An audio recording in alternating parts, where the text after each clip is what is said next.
Welcome to Live Daf, your online Daf Yomi Shir. Shalom Aleichem, welcome back to today's Daf, which is SUKKAH on Gimel. So we spoke about the immense light, the illumination which would radiate forth from the SUKKAH space HaShe'eva. Begins the Gemara on Beis, Amud Beis on the last line. There was no courtyard in Yerushalayim which was not fully illuminated by this light coming from the Beis HaMikdash, from those menorahs which were lit on the occasion of Simchas Beis HaShe'eva. Tana, we learned in a brisa. Isha haisai bayreres chitim. An Isha would pick out her grain la'oyer shel Beis HaShe'eva, because of this light coming forth from the Beis HaMikdash. Taisus asks a kasha. What about me'ilah? You're not allowed to divert hegdish property for personal use. How can you use the light coming from the Beis HaMikdash for personal use? Answers Taisus v'yeshloimar bayreres lav dafka. Doesn't mean literally. It means it was so light that theoretically an Isha could make use of that light to clean her grain. So, who are the performers? Chasidim v'anshei ma'asa, the tzaddikim, Tanu Rabbanan. What would they say in song and praise? Yesh mehen oimrim. Some of them would say, thanking Hashem for their successful spiritual journey. Asher yaldoseinu. Fortunate are we that our days of youth, shaloi bisha esiknusenu, didn't embarrass us today when we're older. Who said that? Elu chasidim v'anshei ma'asa. These are the tzaddikim who are good from day one, all the way through and through, from childhood through adulthood through older age. So they thanked Hashem for allowing them to have a life of purity from yaldus until ziknus. There were others who said, thank you Hashem, ashreya, fortunate are we that ziknusenu, that in our old age, shekipras yalduseinu, that our old age made up for our young age, meaning the zikna cleansed our youth. Elu bali tshuva. Who said this? The bali tshuva. So although they sinned in their youth, but they came back to Hashem and they thanked Hashem for that opportunity, that the zikna was mechaper for the yaldus. Either way, both groups would say, Elu ve'elu oimrim, all would come together and say, Ashrei mishalei chat. Lucky is the fellow who never did a chet. Umishachat. But if one does a chet, there's always a way back. Yashuv. Let him come back. V'yimchalei, and Hashem will forgive him. So these were the words that they would chant and they would express during Simchas Beis HaShe'eva, encouraging all to be good, to do tshuva, and that Hashem is waiting for us. Tanya. Amru olav al Hillel Hazakan. The following was related regarding Hillel. When he would partake in this simcha, what would he say? Amar. Cain. He would say as follows. And he would say it in the name of the Shechina. So he was sort of expressing the Shechina's sentiment. Imani kan, if I am here, meaning the Shechina is in the Beis HaMikdash, as long as you keep me here, as long as you behave and you keep the Shechina in the Beis HaMikdash, HaKoil kan, all will continue flowing to the Beis HaMikdash. This is going to be the focal point of your life, of Klal Yisrael. But be careful from doing chet. Vim eini kan, but if you do chatoim and you sort of chase me away, all you're left with is the hard shell, the physical exterior, the structure of the Beis HaMikdash without any life within it. Mi kan. Now if I leave, vim eini kan, if I leave, mi kan, who's going to continue coming here? The Beis HaMikdash will lose its value, will lose its spiritual essence, which is really the true essence of the Beis HaMikdash. Hu ya'omer. Hillel HaZaken would say furthermore, L'ma'akim shani oyev, to the place where I love to go, the Beis HaMikdash, sham raglai maliches oisi. That's where my feet automatically take me on autopilot, without any kavana, without any plan. I'm automatically in the Beis HaMikdash. It's just by habit. Im tavai el beisi. Furthermore, the Shechina speaking again, addressing Klal Yisrael. Im ata tavai el beisi. If you make sure to come here, to my home, to visit me, you consider this the focal point of your life. Ani avei el beischa. I too, the Shechina as well, will come to your house to visit you in your private home, which is really sort of an extension of the Beis HaMikdash. because you consider this your home. I will bring bracha in your home as well. If you don't frequent my home, you don't relate to the Makom HaShechina, that's not the focal point of your life. Ani lo yavel beischa, nor will I come to your house. And you'll be lacking in bracha. Shenemar b'chol hamokim asher azkir shemi. So the drush is, if you come to the place where over there I allow you to mention my name, the Yud-Kei Vav-Kei, which means the Beis HaMikdash, make sure to come visit me. Avay elecha u'barachticha. Likewise, I will come to you and apply bracha to your home. Afu ro'a gulgoylas achas. Now we're going off on a tangent. Hillel HaZaken once noticed a gulgoylas achas, a skull, shetzaf al pnei hamayim, which was floating on water, and he recognized it to have belonged to a bandit who was killed by other bandits. There's actually a Mishnah in Perkei Avos in Perek Beis. So what did he do? He saw the Gulgoylas Achas Shetzav al Pnei Hamayim. Amla, he approached the Gulgoylas and he addressed it and he said, Al da'ateft, because you drowned others. This is fitting retribution. Mida keneged mida, measure for measure. Atfuch, others drowned you. But you meant to know, it doesn't end there. Hashem keeps track. Just because you were guilty doesn't mean that the one who committed the crime to you, the one who killed you, is innocent. Those who drowned you, they as well will become drowned. Meaning, the fact that a person is guilty and deserving of einish doesn't justify committing a crime against him. Unless it's the Bezdin, unless it's something really l'shem shamayim, according to the Torah, but otherwise, if it's just one criminal getting on the case of the other one, it so happens to be that the victim was due that punishment, it's irrelevant. And the perpetrator will still get punished. As the Mar Marcus explains, Hashem is mazmin, Hashem prearranges these things. That a person who is guilty and deserving of a punishment should encounter a perpetrator who will inflict that punishment on him, but it doesn't absolve the perpetrator. It's all part of a chain reaction and goes on and on. So he's pointing out the depth of Hashgacha Pratis, that everything's Mida Keneged Mida, perfectly tailored al pi Midas Hadin, the way it's meant to be. Continuing on a similar vein, Amar Rabbi Yochanan, Ragloy Devar Inish, a man's feet, his own 2 feet, Inun Arvinbe, serve as his guarantors. La'asar de Midbi, to the place where he's meant to go, where they want to take away his neshama. So it's been preordained that his neshama will be taken away at that specific location. How does he get there? Taman, to that location, Moivilin Yase, his own legs carry him there.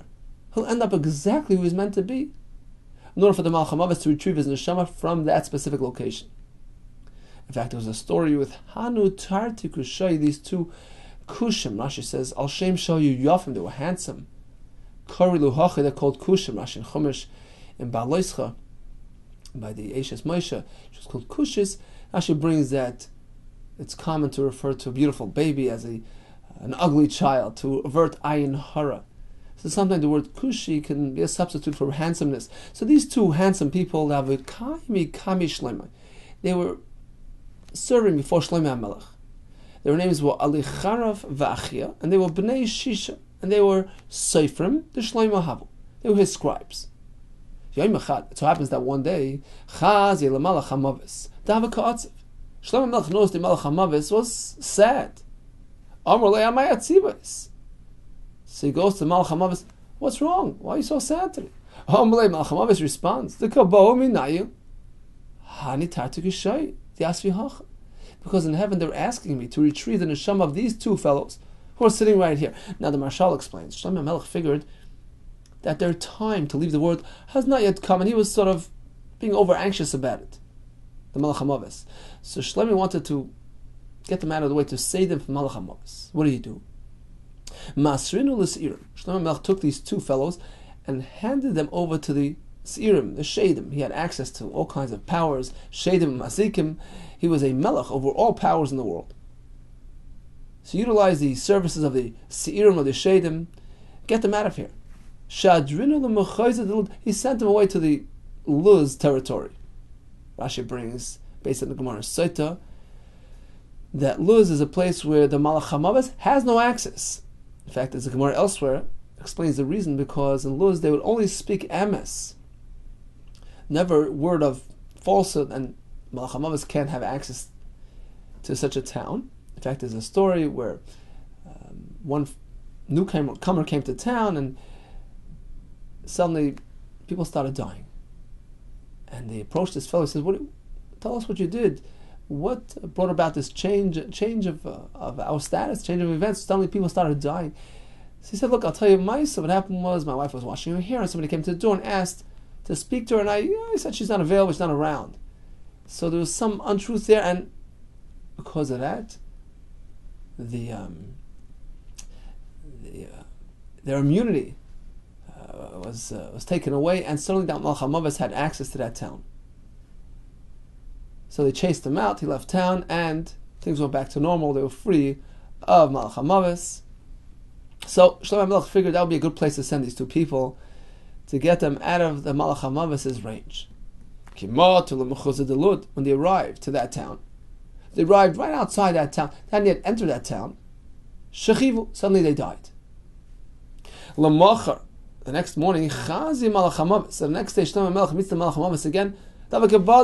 He's all jolly and happy. He says, what's going on? Why are you so happy today? So Malach HaMavis responds, you did exactly what I needed you to do. That exact place where I was instructed to take away their neshamas. That's exactly where you sent them. I was told to take away the neshama at the gateway of Luz. That's exactly where I found them. Because of you, I was able to take them. Immediately Pasach Shlomo responded by saying, you can't outdo the plan.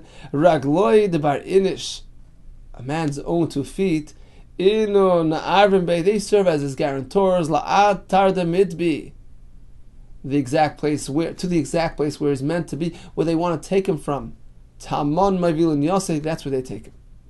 Rav Chaim Shulevitz says, a great lesson we learn from this Gemara. Sometimes a person exerts great effort, getting shtadlus in a certain direction, and actually, as we see from this Gemara, it can be serving the opposite purpose. It can be achieving results opposite of what are really good for him. So a person has to be careful. Go easy, let Hashem lead you, and ask for Siyat L'Shmai. Don't try to beat the system, as we tried over here and it didn't work. Tanya, getting back to Simchas Beis HaShe'eva. Amar Alav al Rabban Shimon Gamliel. The following was related regarding Rabbi Shimon Gamliel. When he would partake in that simcha, he would perform a juggling act. He would take 8 fiery torches, throw one and grab one, without colliding. So this was a great talent show. We're going to see soon other tzaddikim would do juggling with different items. So it was a show of the town, but performed by tzaddikim. Then he would proceed to perform this great acrobatic feat. He would bow down the following manner. He would plant both thumbs on the floor. That's all, supporting by thumbs. He would bend down and give the floor a kiss. Rashi says, Al Shem al Pasuk, Ki rotzu avodecha savarnea, your servants felt a love to your stones, to your earth. So this was a display of dearness and ava to Hashem. So he would bend down, just supporting himself by his thumbs, kiss the floor, and pick himself back up by his own support. That was very strenuous, because all you have is your own muscles to pick you up. Nobody holding you, nothing else. And nobody around there could even attempt to do this. And this is what the pasuk describes as kida. We find the word kida many times in Psukim. it's this specific type of acrobatic act. Levi, achvi kido kamei de Rebbe. Levi, he performed this kida acrobatic act in front of Rebbe, Rashi says, because Rebbe was in a constant state of sorrow to atone for Klal Yisrael, and they, from time to time, attempted to enliven him a little bit, give him a little simcha. So he showed this act in front of Rebbe, ve'itla, and he started limping. He got injured. Says the Gemara, v'hagar malei, it was this story that caused him to be limp. Amar Rabbi Lezer.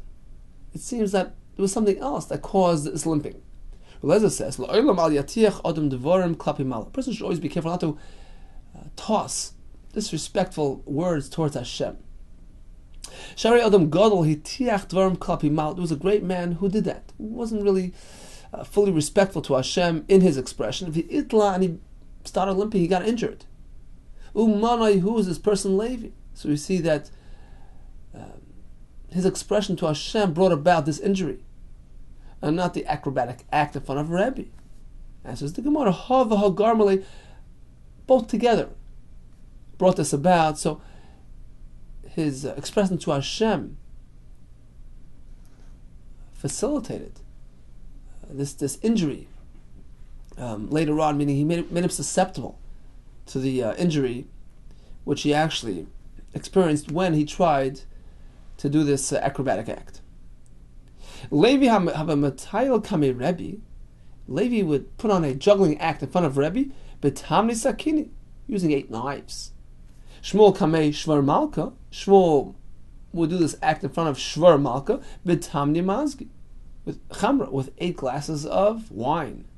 Abaye kame de Rab. Abaye would perform this juggling act in front of Rabbah, betamani bay, with 8 eggs. Amrila bar bay. Some say 4 eggs. Chassid David says that there are soides behind all these acts, the number of items, the type of item.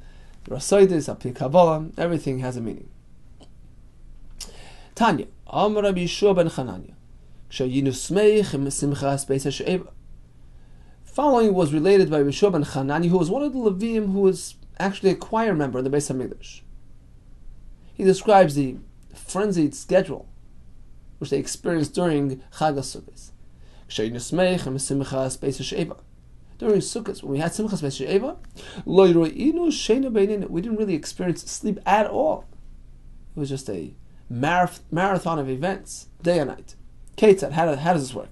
In the morning, Tamid Shel Shachar. So we participated in that korban. Misham L'Tfilah, from there directly to davening. Apparently, even during the Zman HaMikdash, they would daven.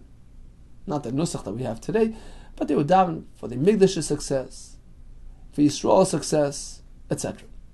So that was the second stop. Misham, from there we continued on. L'Karban Musaf.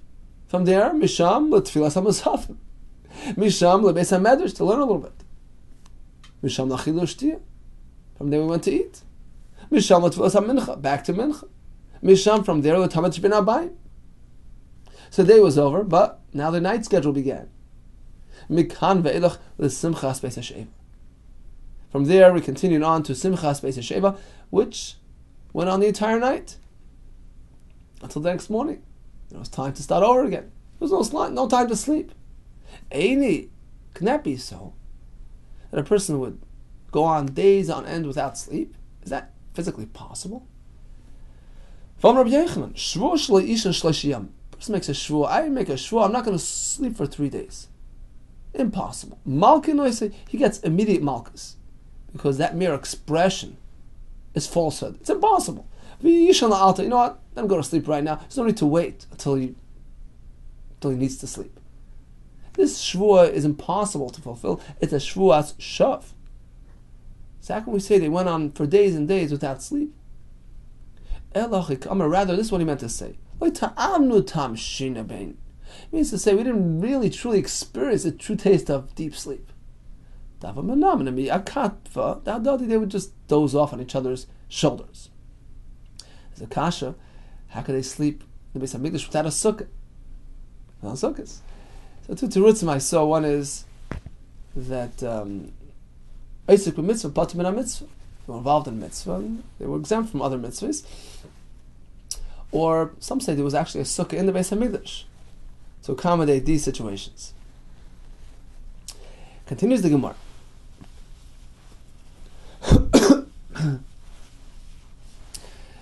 So we spoke about the tzaddikim performing on the 15 steps leading from Ezras Yisrael, the upper level, to Ezras Nashim, the lower level. And they corresponded to the 15 chapters of Shira Malos in Tehillim.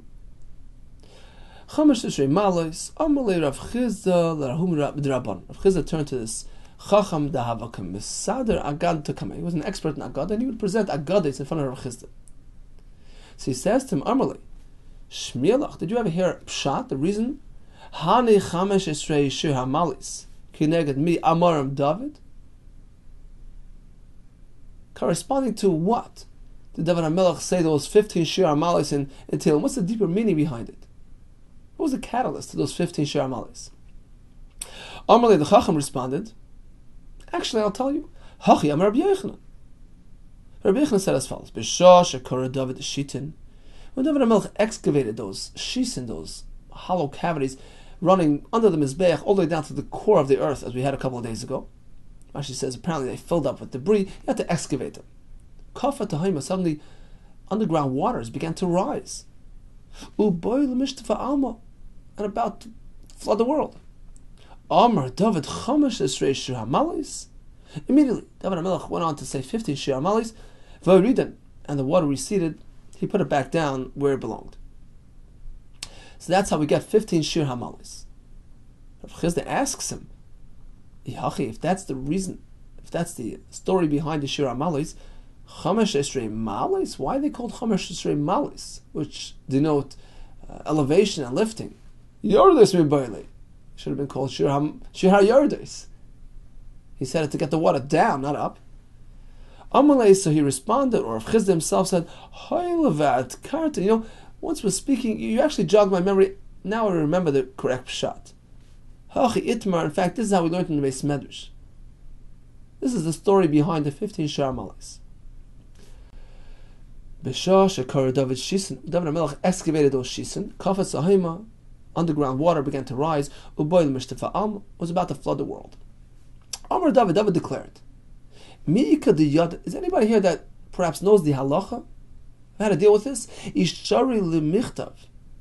Is it mutter to write down shame, the name of Hashem, achaspa, on a piece of pottery, v'nishte b'tahima, and have it tossed into the tahim, umanach, have the water just stay and recede? It's mashma from Rashi that he knew that would be a good solution, but he didn't want to paskin a halacha in front of Achitofel, his Rebbe. So he threw it out as a question. Does anybody know what he meant to do? Nobody wanted to respond. Amar David responded in frustration. Called the Yad al-Meimar. Whoever knows the answer and refuses to respond, you get choked in his throat. The world's about to get flooded. What's going on? No, Sachitofel, his Rebbe, started contemplating in Kavachayim to figure out the halach, and he said, look, if we find that in order to restore peace between husband and wife, in a case where Isha strays, she's a soita, so the way to address it is by giving her that water to drink, by taking the Megillah of soita, which has Hashem's name, and rubbing it into the water, and giving it to her to drink, that restores the peace if she's found to be clean. So if for the sake of restoring peace and harmony in one's family, Amra Torah, the Torah says, I sacrifice my own kavod, Shmi shenichtav b'kedusha, my name which was written in holiness, Yimoch alamayim, could be rubbed into that water to achieve this shalom, a higher purpose, which justifies this type of thing. Certainly says Achitofel las is shalom kol kulay, to bring about shalom to the world, to save us from flood, destruction.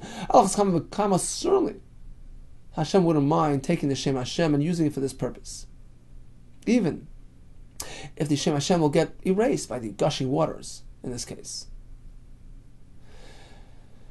So the Farshim explained, it seems like David HaMelech was unsure whether using the Shem Hashem for this purpose is considered destruction. Pasuk says you're not allowed to destroy Hashem's name.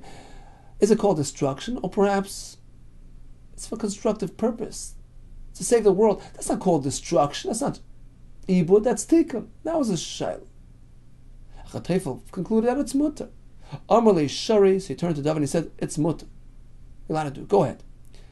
In fact, Kosav Shem Achaspa, David Melech wrote Hashem's name on this pottery, Vishad Tahim, and tossed it into the Tahim, V'nochas Tahim, and the Tahim waters receded, Shitzar Alfi Garmidi. It went down 16,000 amos, all the way down to the Tahim. Kichazi Denachis Tuva, when David saw that the water went down really far, that's also not so good. Omar, he figured, Kama de Midli, as much as it rises, Tzvei, the more it rises, Mirtev Alma. It's going to bring about some moisture into the world, which is necessary for agriculture, for development. So too wet is harmful. Too dry is also detrimental. You need somewhere in between. Omar, so as a result, he said, Chamesh Esrei Ma'alis. Oh, here it's Ma'alis. So each capital brought the water back up a bit. So he said a total of 15 ma'alis to bring up the water, to bring it closer to the earth's surface. And he brought up the water 15,000 alfi garmidi, 15,000 ames. V'ukmei ba'alfi garmidi, and he stopped it at 1,000. So originally it went down 16,000 am.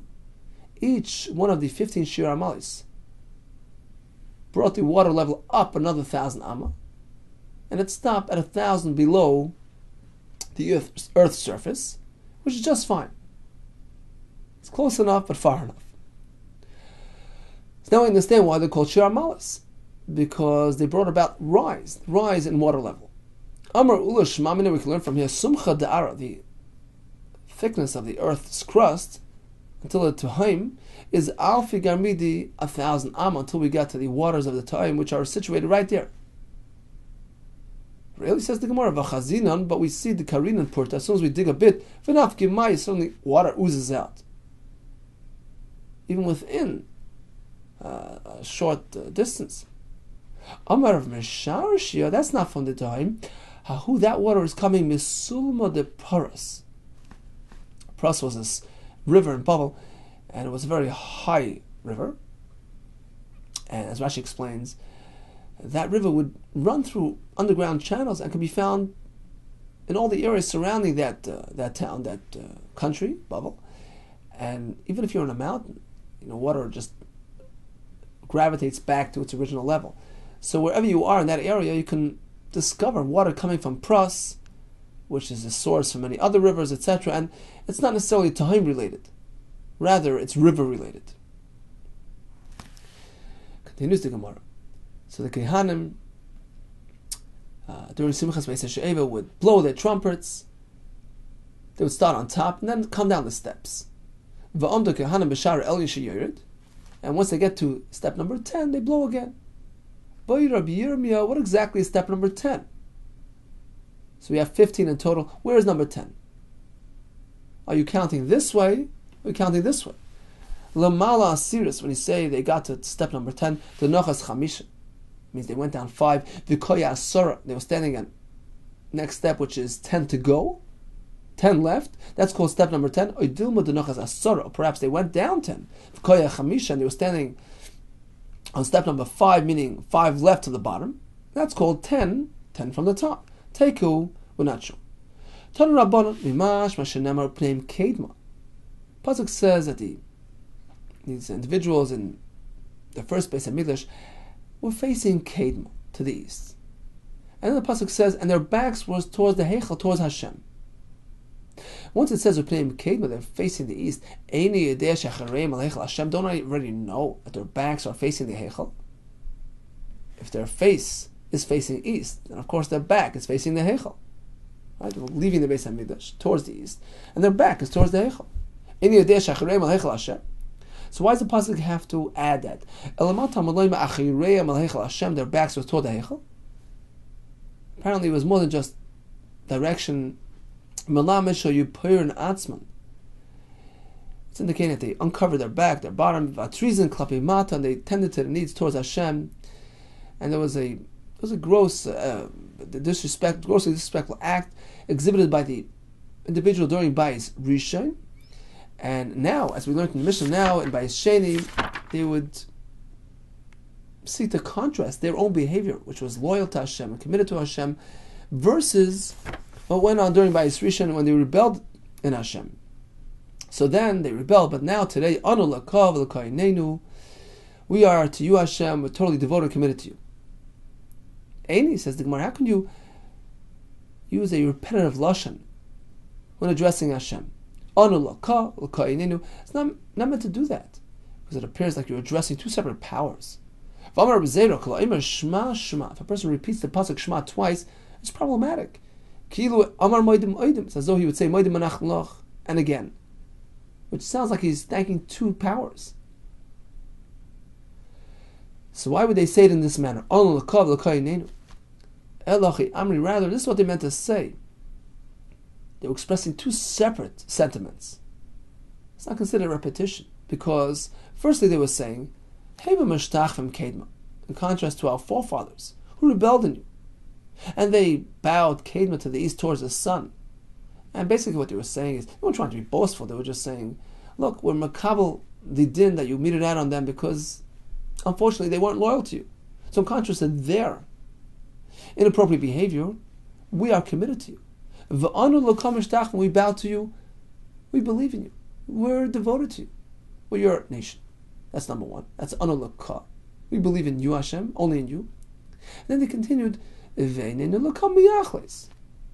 and we are looking forward to you, meaning we rely on you, we're dependent on you, we're secure in your love for us and the fact that you're leading us. So two separate things here. One is anu l'ka, we're committed to you. That's emunah. And number two, we're dependent upon you. So two separate things. Continues the Mishnah. We know that in the Beis Hamikdash they would blow chatzotzres, trumpets. Instead of shefaros, they would use a chatzotzeres, a trumpet.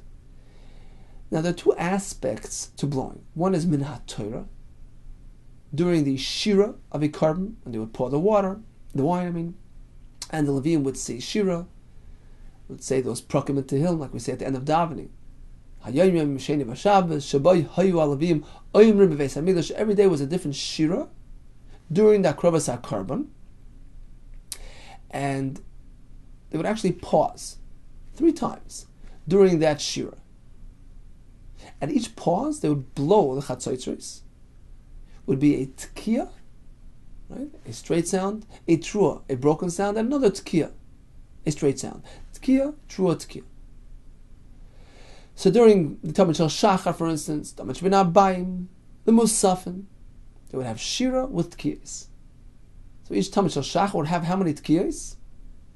Well, you broke 3 times, right? 3 times you would stop for a tkiya, and each tkiya would be a set of tkiya, trua, tkiya. So it would be 3 times a set of 3 for a total of 9.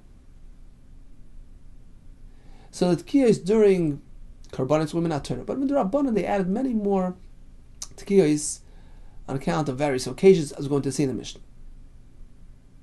So how many tkiyos at a minimum would they blow daily, and how many maximum? On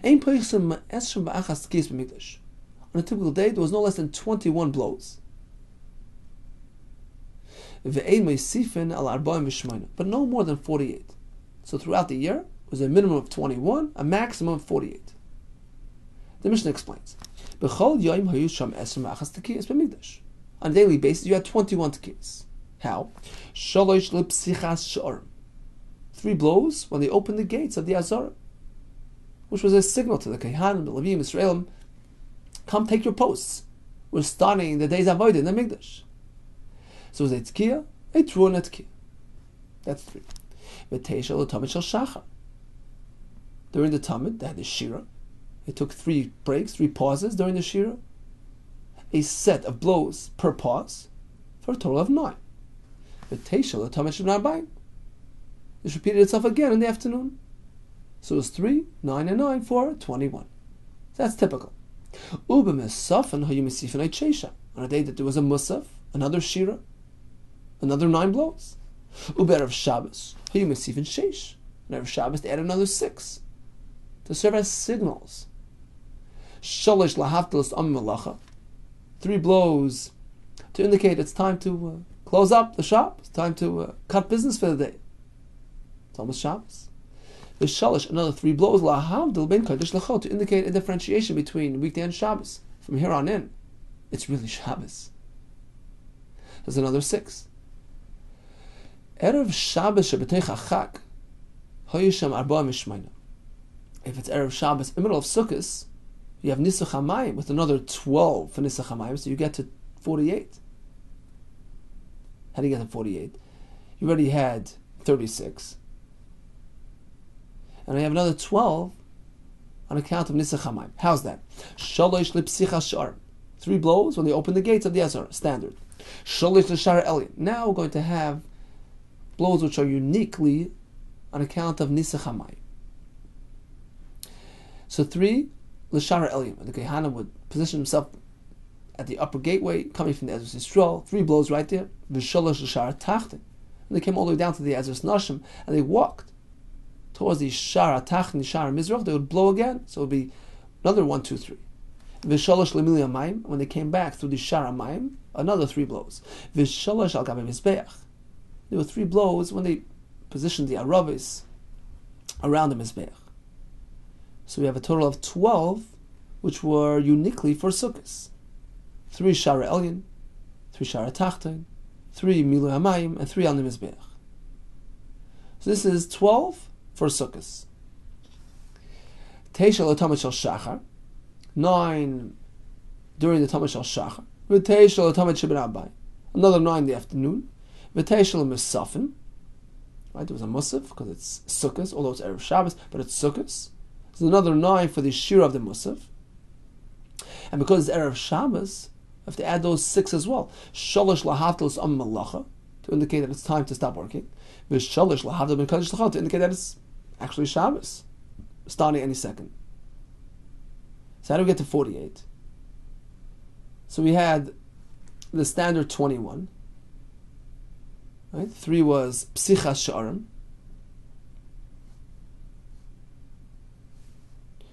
We had 9 for Tamid shel Shachar, 9 Tamid shel Arbaim, so that's standard 21. We had 9 for Musaf, gets you to 30. We have those 6 for Erev Shabbos, 36. And we had 12 on account of the Mayim, total of 48. Now it's interesting that the Mishnah seems to count each blow as a separate entity. 21 blows, 48 blows, although they're really consisting of sets. Right? They wouldn't blow a Tkiyah separately. It would be Tkiyah, Trua, Tkiyah, but each one's counted as a separate number. Mas Nisan, like Rabbi Yehuda. Apparently it's not like Rabbi Yehuda, who considers Tkiyah, Trua, Tkiyah as one. Each set is considered one mitzvah, inseparable. So he cites different numbers. He's not arguing on the facts, it's just a different way of relating to them. At a minimum, you blow 7. So instead of 21 that we mentioned, it's 7 because it's 7 sets of 3. And he considers a set like a single unit, one mitzvah. And at the most, you do only 16. That's really the same thing. It's 48, just divided into 3s. So according to our Mishnah, each Tkiyah, Trua Tkiyah, is considered a separate mitzvah. According to Rabbi Yehuda, each set is an inseparable mitzvah. It's one unit. But Micah Miflagi, what is this machlokes based on? Rabbi Yehuda Savar, Tkiyah, Utriya, Utkiyah, Achasi. He considers all 3 blows as part of one unit, one mitzvah. And therefore, instead of calling it 21, he calls it 7. The Rabbanan Savri, Tkiyah L'chud, Utrua L'chud. According to Rabbanan, each blow is separate from the next. It's a separate mitzvah. So it's 21, it's 48. My time with Rabbi Yehuda, where's Rabbi Yehuda coming from? Amar Kra, Utkatem Teruah. Blow a Teruah. Apparently, Teruah, Tkiyah, it's synonymous. And it's considered one experience. For Rabbanan, they learn from there, it's coming to teach you that every Teruah has a flat sound before and uninterrupted sound afterwards. So it's Tkiyah, Teruah, Tkiyah. That's what we learn from this pasuk. It's Katem, then Teruah. V'Rabbanan my time, where did Rabbanan coming from? How did they know that each blow is a separate mitzvah? Hashem instructed them in the midbar to summon Klal Yisrael by way of a signal. How do you get everybody together? Together, you go ahead and you make a tkiyah without a trua. Now, if you maintain that tkiyah and trua go together, would it make sense that the pasuk would say, "Palga the mitzvah of it, do half the mitzvah, and ignore the other half"? If tkiyah and trua are inseparable, it's one experience, it's one mitzvah, it's one act, it's one unit. How do you separate between the two? Torah says when you summon Klal Yisrael, just do the tkiyah. It's half a mitzvah. Apparently, say the Rabbanan, each blow is separate from the next. For Rabbi Yehuda, how does he respond to this raya? That type of tkiyah is different than the tkiyah that we do on the curb. It's just a signal. It's just sounding an alarm. And over there, you can have a tkiyah without a trua, but typically in the Beis HaMikdash, it's one set and inseparable. For Rabbanan respond to that response of Rabbi Yehuda. You're right, simano is true. It's just sounding an alarm. It's just a simon. It's a signal. For Rachmana Shavi mitzvah, we do find that Torah considers it a mitzvah. You can only signal by way of a tkiyah. So the fact that Torah allows you to do tkiyah without a trua, that's indicative of the fact that tkiyah is independent of trua. So bottom line is, Rabbi Yehuda maintains that tkiyah, trua, tkiyah is considered one inseparable unit, one continuous mitzvah. But to Rabban, each segment is separate. Now, what would be the nafkamina? Aside from semantics, what's the nafkamina between considering them one and separate? So Rashi says that according to Rabbi Yehuda, you cannot be mafsik between the two things. Take a look at the bottom line in Rashi. He says, "V'loy klum loy haya mafsik ben time el kadei neshima." According to Rabbi Yehuda, you can take a breath between the tkiyah and the trua, and that's it. But no more than that. I'm meant to allow for a longer pause. It's one mitzvah. It's one blow, so to speak. A breath, yeah, but no more. Whereas according to Rabban, you can allow for a greater pause than that. Because they're separate mitzvahs. Some Rishonim add to that. They say that you can't even take a breath. It's like the Aseres B'nei Haman. You can't take a breath between the tkiyah and the trua and the tkiyah according to Rabbi Yehuda. It's one continuous blow. You know, there's different parts to it, different sounds, but it's one mitzvah, one masa, without any pausing in between at all. Whereas according to Rabban, you can pause. And in fact, there is a halach nafkamina on Rosh Hashanah. If you pay attention, at some points the Baal Takeh will take a breath between the Shvarim Trua, and at sometimes he won't. And the Machlokes Rishonim about it. And it's based on this Gemara. Torah brings both days. He says you should be machmir to do something like this, something like that, because the Shvarim Trua is certainly one thing. Shvarim Trua is one continuous koil. We're not sure how it's meant to sound, so we do all kinds of variations, but the Shvarim Trua is considered one sound. So according to the Rishonim that hold that Lefi Rabbi Yehuda, when it's one mitzvah, it has to be done continuously without even a breath in between. So what does that tell us about one koil that has to be uninterrupted without a neshima at all? So Shvarim Trua has to be done without any interruption, without even taking a breath. Whereas according to the other shittas Rashi, even if it's one mitzvah, you allow for a breath. So the Malkah does something like this, something like that, to account for both shittas. Continues the Gemara 2 lines from the bottom. Kaman Ozla Hada Amar Rav Kahana. Rav Kahana made a statement. We want to know, in accordance with whose shita did Rav Kahana state his halach. He said that Ein Bein Tkiyah L'Trua V'Lo Klum. Between the Tkiyah and the Trua, there was no pausing. Rashi says, no hefsek except for a breath. Rashi l'shitase, right? You can have a breath between the two things. Otherwise, don't allow for a longer pause. Kiman Rabbi Yehuda. According to whose shita was it said? Apparently Rabbi Yehuda. It's one mitzvah, no interruption. Says what pshita, of course. What are you trying to tell me? Of course it's Rabbi Yehuda. According to Rabbanan, you can allow for a greater pause than that. So what's the point of this discussion? Of course it's Rabbi Yehuda. Mao the Tamer no, says the Gemara. Perhaps I would say, I feel like Rabbanan. That Rav Kahana was not following Rabbi Yehuda, he was following the Rabbanan. And he's trying to tell us a different halacha. You can take a small pause, but make sure it's not too lengthy. Lafukim de Rabbi Yochanan, as opposed to Rabbi Yochanan, the Amar Shama Teisha Tkiyos. This is on Rosh Hashanah when we blow 9 blows. Right? It has to be 3 sets. Each set has 3 blows. Malchis, Zechonis, and Shofars. We're not sure what the Teruah is, so we do all kinds of variations. But technically, 9 Tkiyos are enough. Now let's say he dispersed it throughout the day. Shama Teisha Tkiyos. He heard his 9 Tkiyos, but Teisha Shois B'yayim. All throughout the day. 9 hours, 9 Tkiyos. So 1 Tkiyah per hour. Yatsa. is Yaitse. Even though the half second between the Tkiyos was very lengthy, Taisus explains, it was Shahal Kedei Ligmar school. It was enough time to finish the entire set. Rabbi Yehuda maintains no harm was done, is Yaitse. And perhaps Rav Kahana was coming to disagree with that. Even according to Rabbanon, you're allowed to be mafsik between the set, inside the set, but not to this extent, to allow you to finish the entire set, Kedei Ligmar school, the entire sequence of tkiyos. That's too much of a hefsek, too much of an interruption. They no longer relate to each other. Perhaps that's all he's trying to say. He wasn't following Rabbi Yehuda. He allowed a small, short pause. Just make sure it's not too long. As opposed to Rabbi Yochanan, who allows even that. Kamash Malon. That's why the Chiddush and the Gemara is know that Rav Kahana was in fact following Rabbi Yehuda. And all he was saying was, don't make any hefsek between the tkiyah and the true. How do you know? How do you know? Maybe he was following Rabbanon. Just don't make too long of a pause. In Kain, my v'loy klum. If that would be the case, what does Rav Kahana say?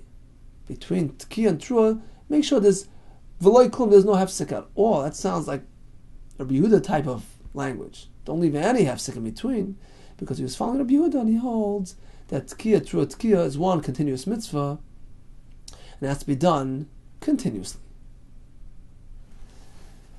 Alright, so what did we learn today?